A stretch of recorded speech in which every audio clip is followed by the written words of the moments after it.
1983 we have Greystoke, The Legend of Tarzan, Lord of the Apes.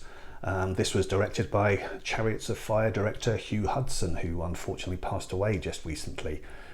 This was his follow-up film to Chariots of Fire, and some of the same cast members are involved here in small roles, with the exception of Ian Holm, who has a significant role as an explorer who discovers Tarzan and brings him back to the Scottish Greystoke estate, where Tarzan is due to be an heir there. Now, this film underperformed at the box office, which is a little bit of a shame really, because it is a very good film, although it doesn't work in all areas. What is good about the film is for sure the epic kind of scope of it. It was partially filmed in Cameroon, and as well as using sets.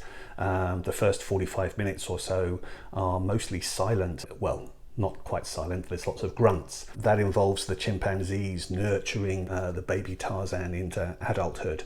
Now, the chimpanzees are created mostly by Rick Baker, and he does some really excellent work here. There are some real chimpanzees used as well, but yeah, the actual use of his creations is really effective. Obviously you can still tell that they're creations, but Rick Baker gives these chimpanzees character, and that makes the film really interesting. The film is less successful when it gets to the Greystoke estate. There is some slow patches, and it highlights perhaps Christopher Lambert's shortcomings, possibly, as an actor here. I must admit, I can't help thinking now, if you think of Ruben Östlund's 2017 film The Square, and that amazing sequence there that involved the guy coming into the society dining area and standing on the tables and doing his ape movements.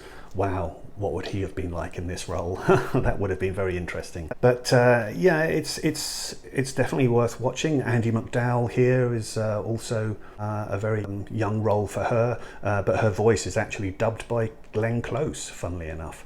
And also Ralph Richardson, who actually probably gives one of the most interesting performances in the film. This was sadly his last film, and he passed away just before the film was actually released.